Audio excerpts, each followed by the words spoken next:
you constantly feeling like something is holding you back from reaching your full potential or from manifesting the life that you want? Well, the chances are that roadblock that you are experiencing is your limiting beliefs. And so in this video, we're going to discuss exactly what limiting beliefs are and how we can overcome them and break past these barriers that are constantly keeping us stuck in the same place. So limiting beliefs are these deeply rooted ideas or self-images or paradigms that we have that are oftentimes, imparted on us from birth. A lot of times we're not in control of limiting beliefs. Sometimes it's mass media, sometimes it's generational, meaning it's handed down from our parents and our grandparents, even our great-great-grandparents. It's generational. Some of these common limiting beliefs are things that we've heard our entire life, such as, if it's too good to be true, it probably is. How many times were you a kid and you heard people saying that, a teacher, a parent, or whatever, like they tell you to be weary, right? So they're basically saying that nothing in your life can be quite too good, and if it is, you need to be skeptical because chances are it's just an illusion or things are going to go awry within that situation. Another thing that we've commonly heard is money is the root of all evil. That's one that I had a lot of experience with from my parents. They were pseudo-religious, I guess. And so once again, they probably heard their parents say that all the time. And they told me that all the time. They see a movie and some guy that has a lot of money does something bad. Oh, see, there you go. Money's the root of all evil.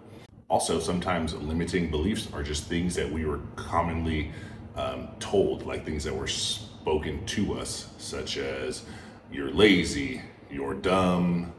If you're a kid, you tell your parents that you want to drive a certain car, or when I'm older, I want to make $1 million, or you might even say something, I want to make $100 million, and your parents scoff at you and tell you, oh, yeah, right, or in your dreams, or do you think money grows on trees? The list goes on, guys, and those are just some experiences that I had personally, and I know a lot of other people have grown up hearing these exact same things. Either they had parents that didn't understand how powerful the word is, meaning what you speak and what you say to people. And so, like I said, my dad grew up always calling us lazy. If our room wasn't clean, he would be sure to let us know how lazy we were, how trifling we were. Basically, a lot of times when we have these self-concepts and these self-ideas in our head, it's not from our own doing, it's stuff that we were taught. And like I said, sometimes you watch movies and you see these certain paradigms or these certain lessons that are always taught in shows, such as in cartoons. Oftentimes the rich kid, he's always lonely, right? Or in a movie, the really, really wealthy guy ends up being a villain.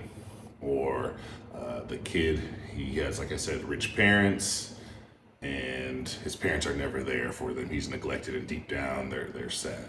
So these are ideas, concepts, paradigms that literally create our ideas and place and impart limiting beliefs on us. So now I'm going to give you a practical application of limiting beliefs. So there's a few experiments that have been done scientifically in controlled studies that literally prove how powerful limiting beliefs are in our own lives. So you guys may have heard of this, and if you haven't, it's very interesting. So a group of scientists took fleas. Obviously, fleas are renowned for being able to jump thousands of times their own height, right? So a tiny flea can jump so high up. Anyway, they were placed in a jar with a clear lid, on the container. They were in a contained environment, clear lid so they can see their surroundings, but they were limited by it also. So every time they would try to jump, they hit the top of the container. Every time they try to jump, they hit the top of the container. Over time, they started to learn, if I jump, I hit the container. So of course, they start jumping just shy of the container lid to avoid hitting themselves. And the really, really interesting thing about this experiment is once those fleas started to procreate and have a new generation of fleas being born, those fleas were only jumping as high as their parents. So their limiting beliefs even got passed down to their offspring. And maybe it was a mechanism of safety, protection and precaution, but it did not apply. And those fleas were limited on how high they could jump. And the crazy thing is, once the lid was removed, those fleas still only jumped as high as their previous limitations were. So that just goes to show how powerful limiting beliefs are. Another one that you may have heard is that elephants, when they're very, very young, they're tied up and they're tethered to like a post so that they can't roam freely. After several years, you don't even need the post. You just need to put a rope around the elephant's leg, and they already just believe that they can't go further because they're so used to being tethered to the ground that they just stop trying, and they think, well, this thing is on my leg, I can't move.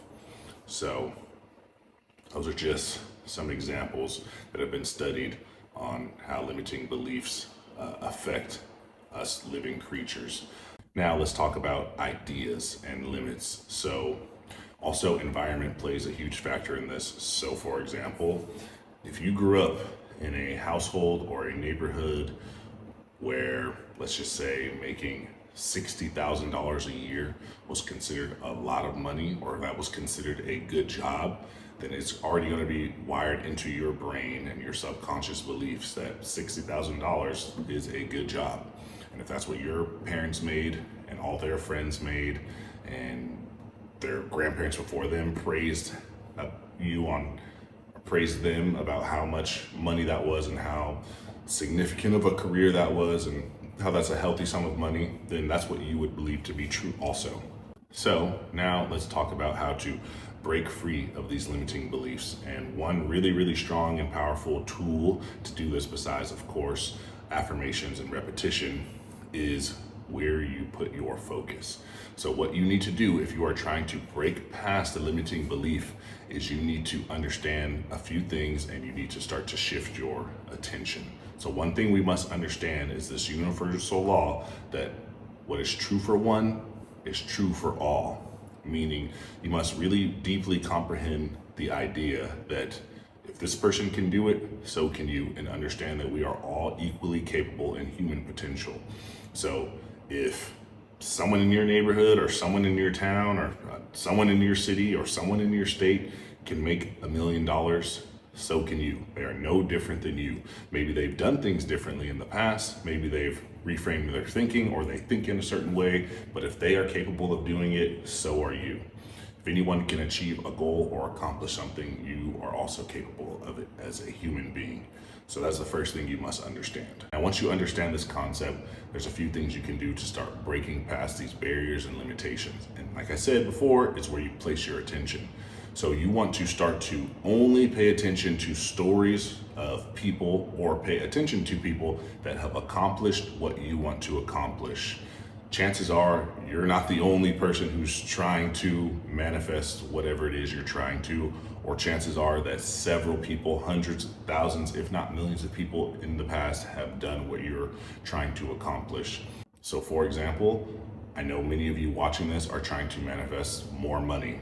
So start paying attention to people who have went from having nothing to having an abundance of money, millions and or billions of dollars, which there are plenty of stories. There are plenty of people who write books about it. There's plenty of podcasts and interviews about people who came from nothing.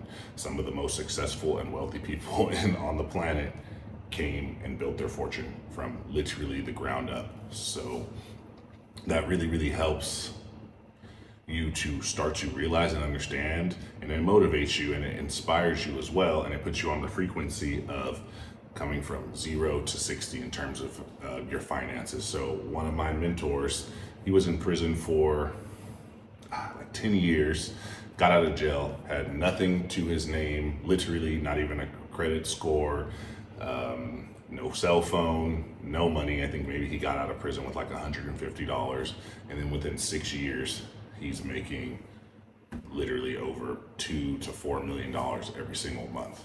And most of that money is passive. So, and there's stories of people who were sleeping on a park bench, who lived in their car, were broke with nothing, addicted to drugs, and they became extremely successful. So basically, by placing our attention on people that have achieved and acquired what it is that you want to, it's going to start to reprogram your mind to see what's possible, and helps you throw off the shackles of limitation. Of course, On top of that, you want to start to build a new self-image. So you want to focus deeply on what exactly it is that you want to become, and you want to spend several minutes a day, take time out to visualize and meditate for starting off at least 5 to 10 minutes a day, multiple times a day, and start to envision yourself living the life you want, seeing yourself how you want to be in the future. Of course, that's just visualizing, guys. Also, you want to start to make an affirmation of what it is you're trying to accomplish, and repetition over and over and over, and continuously re-saying your affirmation, writing it down, reading it, saying it to yourself over and over again is also going to be a powerful way to help you to start to reprogram your mind.